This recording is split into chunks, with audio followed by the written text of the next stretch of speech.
വൻകിട കമ്പനികളിൽ രാവും പകലും ഇല്ലാതെ അധ്വാനിക്കുന്നവർ സ്ഥിരം പറഞ്ഞു കേൾക്കുന്ന ഒരു പരാതിയാണ്. എത്രയൊക്കെ കഷ്ടപ്പെട്ടിട്ട് മാസാവസാനാകുമ്പോൾ കയ്യിൽ 5 കാശില്ല എന്ന്. വലിയ നഗരങ്ങളിൽ ജോലി ചെയ്യുന്നവരുടെ ജീവിത ചെലവുകൾ സംബന്ധിച്ച നിരവധി അനുഭവങ്ങൾ ഇങ്ങനെ പലപ്പോഴായി നമ്മൾ കേട്ടിട്ടുണ്ട്. എന്നാൽ തെരുവിൽ പാനിപൂരി വിറ്റ് കർണാടകയിലെ ഹാസനിൽ ഇരുനില വീട് പണിത കച്ചവടക്കാരൻ ഇതിൽ നിന്നൊക്കെ ശരിക്കും വ്യത്യസ്തനാവുകയാണ്. ദിവസവും കിട്ടുന്ന ലാഭത്തിൽ നിന്ന് ഒരു പങ്ക് നീക്കിവെച്ചു. ആ കഷ്ടപ്പാടിന്റെ എല്ലാം ഫലമാണ് ഇന്ന് തലയെടുപ്പോടെ നിൽക്കുന്ന ഇരുനില വീട്. സ്വപ്നഗ്രഹത്തിന് നൽകിയ പേരാകട്ടെ പാനിപൂരി നിലയ എന്നാണ്. ശരിക്കും വ്യത്യസ്തമായ ഒരു കഥ തന്നെയാണ്. കാരണം നമ്മൾ ഈ റീലുകളിലൊക്കെ ഈ സ്ഥിരമായിട്ട് ഇപ്പോൾ ഇൻസ്റ്റാഗ്രാമിൽ കാണുന്നതാണ്. രാവെന്നോ പകലെന്നോ ഇല്ലാതെ ഞാൻ അധ്വാനിച്ച് നേടുന്ന കാശിനേക്കാൾ കൂടുതൽ ഇതാ എൻ്റെ ഓഫീസിന് മുൻപിൽ പാനിപൂരി നടത്തുന്ന ആള് വാങ്ങുന്നുണ്ട് ഒരു ദിവസം എന്നൊക്കെ പറഞ്ഞുള്ള റീലുകൾ സ്ഥിരം ഇൻസ്റ്റാഗ്രാമിൽ കാണുന്നതാണ്. അതിനോട് ഉപമിക്കാൻ പറ്റുന്ന ഒരു കഥ. ശരിക്കും അവരങ്ങനെ സമ്പാദിക്കുന്ന പണത്തിൽ നിന്ന് വലിയൊരു പങ്ക് മാറ്റിവെക്കുന്നുണ്ട്. എല്ലാം ദൂർത്തടിച്ച് കളയുകയല്ല, ചിലവ് കഴിഞ്ഞ് ബാക്കി പണം മാറ്റിവെച്ചാണ് അവരുടെ ആഗ്രഹം സാക്ഷാത്കരിക്കുന്നത്.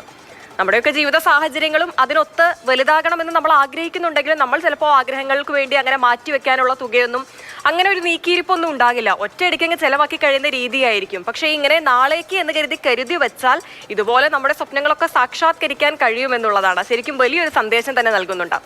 നമുക്കൊപ്പം KB ശ്രീധരൻ ചേരുന്നുണ്ട്. തത്സമയം ശ്രീധരൻ, ശരിക്കും ഈ ഒരു പാനിപൂരി അല്ലെങ്കിൽ വഴിയോര കച്ചവടം എന്നൊക്കെ പറയുന്നത് അത്ര നിസ്സാര കാര്യമല്ല. വഴിയോര കച്ചവടം ഒരു മഹത്തായ ഒരു അടിപൊളി സ്റ്റാർട്ടപ്പ് തന്നെയാണ് എന്ന് തെളിയിച്ചു തരുന്നുണ്ട് ഈ പാനിപൂരി കച്ചവടക്കാരൻ. കാരണം അന്നന്ന് കിട്ടുന്ന പണത്തിൽ നിന്ന് നീക്കിയിരിപ്പ് കൊണ്ടാണ് ഈ വലിയൊരു വീട് വെച്ചിരിക്കുന്നത്. അതിന് പേര് നൽകിയിട്ടാകട്ടെ പാനിപൂരി നില. അതിൽ ശരിക്കും അതിലേറെ കൗതുകമുണ്ട്.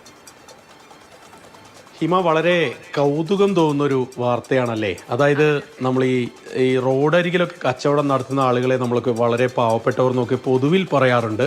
പക്ഷെ അവരൊക്കെ ഈ അധ്വാനിക്കാനുള്ള മനസ്സുകൊണ്ട് അവർ ഉണ്ടാക്കുന്ന വരുമാനം എന്നുള്ളത് വളരെ വലുതാണ്.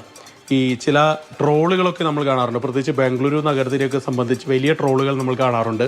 അതായത് IT ജീവനക്കാരനായിട്ടുള്ള ആളുകൾ ഈ ചാട്ടുകൾ കഴിക്കാൻ, പാനിപൂരി ബേൽപൂരി ഒക്കെ പോലുള്ള കഴിക്കാൻ വേണ്ടി കടയിൽ ചെല്ലുന്നു. അവരോട് ഒരു ദിവസത്തെ വരുമാനം എത്രയാണെന്ന് ചോദിക്കുമ്പോൾ അവരിങ്ങനെ ആയിരങ്ങളുടെ കണക്കുകൾ പറയാറുണ്ട്. അതായത് IT ഉദ്യോഗസ്ഥന് കിട്ടുന്നതിനേക്കാൾ കൂടുതൽ വരുമാനം പാനിപൂരി ഉണ്ടാക്കി വിൽക്കാൻ പോയാൽ കിട്ടുമെന്നൊക്കെയുള്ള ഒരു ട്രോളുകൾ കാണാറുണ്ട്. അതിന് സമാനമായിട്ടുള്ള ഒരു വാർത്തയാണിത്. ഇത് ഹാസൻ സ്വദേശി, ഹാസനിലെ ശ്രാവണബലകുള എന്ന് പറയുന്ന സ്ഥലത്തെ ഒരു സ്വദേശിയായിട്ടുള്ള യുവാവ്, അയാൾ ബാംഗ്ലൂരിൽ ഒരു പാനിപൂരി കട നടത്തുന്ന വ്യക്തിയാണ്. അദ്ദേഹം ഇങ്ങനെ ചാട്ടുകളൊക്കെ വിറ്റ് അദ്ദേഹത്തിന് നല്ലൊരു വരുമാനം അദ്ദേഹം ഉണ്ടാക്കി. അതിൽ നിന്നൊരു പങ്ക് നീക്കി വെച്ചാണ് അയാൾ ഈ വീട് പണിയുന്നത്. ഏതാണ്ട് 35 ലക്ഷം രൂപ യാതൊരു വിധത്തിലുള്ള ബാധ്യതയുമില്ലാതെ കടം വാങ്ങാതെ അയാൾ ഈ വീടിന് വേണ്ടി ചെലവാക്കി. അതിൽ കൃത്യമായിട്ട് പാർക്ക് ചെയ്യാനുള്ള സ്ഥലമുണ്ട്, വിശാലമായിട്ടുള്ള റൂമുകളുണ്ട്, എല്ലാവിധ ആധുനിക സൗകര്യങ്ങളോട് കൂടിയ വീട് നിർമ്മിക്കാൻ അയാൾക്കായി എന്നുള്ളതാണ് ഈ വാർത്തയിൽ പറയുന്ന ഒരു പ്രധാനപ്പെട്ട ഒരു കാര്യം.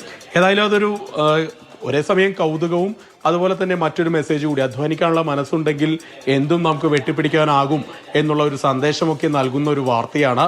ഏതായാലും കേവലം പാനിപൂരി വിൽക്കുന്ന ഒരാൾക്ക് വലിയൊരു വരുമാനം ഉണ്ടാക്കി അയാൾക്ക് ഇങ്ങനെ വലിയ സൗകര്യങ്ങളിലേക്ക് പാനിപൂരി വിറ്റ് ഇത്രയധികം പണം സമ്പാദിച്ചു ഒരു ഇരുനില വീട് വെച്ചോ എന്നൊക്കെ കേൾക്കുമ്പോൾ ഒരു കൗതുകവും അത്ഭുതവും ഒരുപോലെ തോന്നുന്നുണ്ടെങ്കിലും അതിന് പിന്നിലുള്ള കഥ യഥാർത്ഥത്തിൽ ഈ ഒരു അധ്വാനത്തിന്റെ തന്നെയാണ്. നമ്മൾ മനസ്സറിഞ്ഞ് അധ്വാനിച്ച് നമുക്ക് നാളേക്ക് വേണ്ടി ഒരു നീക്കിയിരിപ്പ് ഉണ്ടായി കഴിഞ്ഞാൽ തന്നെ നമ്മുടെ ജീവിതത്തിലെ പല ആഗ്രഹങ്ങളും സാധിച്ചെടുക്കാൻ കഴിയും. വലിയൊരു മാതൃകയാണ്, വലിയൊരു സന്ദേശം പകരുന്നുണ്ട് ഈ റിപ്പോർട്ട്.